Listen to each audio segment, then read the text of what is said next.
Magandang umaga mga ka-happy hour. Narito ang mga balita para sa MBC TV Network News Update 9 AM edition. Resulta ng SWS survey na nagsasabing kontento ang karamihan sa naging performance ni VP Sara, saan ang hugot ayon sa Malacanang.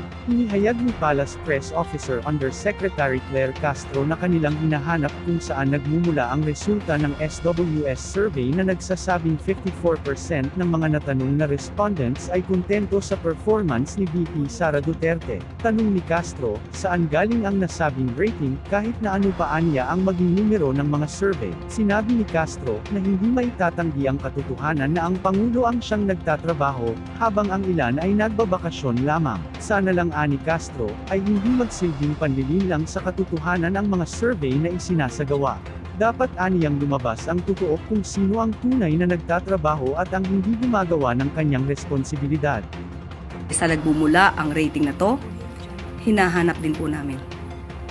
Dahil kahit ano po maging numero dyan, ang katotohanan na ang Pangulo ang siya nagtatrabaho at ang ilan ay nagbabakasyon lamang, ay hindi po maaaring pasinungalingan ni naman.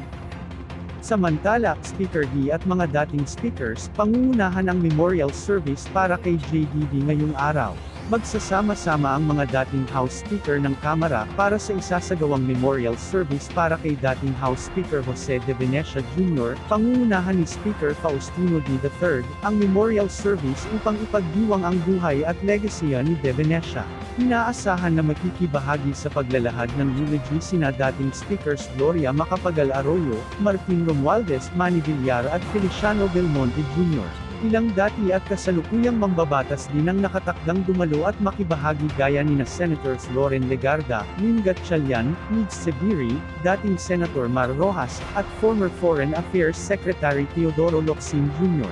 Bahagi ng programa ang pagpapaabot ng legislative memorabilia ni De Venecia, na siyang natatanging House Speaker na nakapagsilbi ng 5 termino. Nakatakda ang memorial service mamayang alas 10 ng umaga ngayong araw.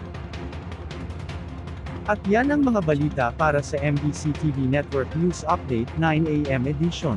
Abangan ang mga susunod na balitaan mamaya para sa 10 AM edition.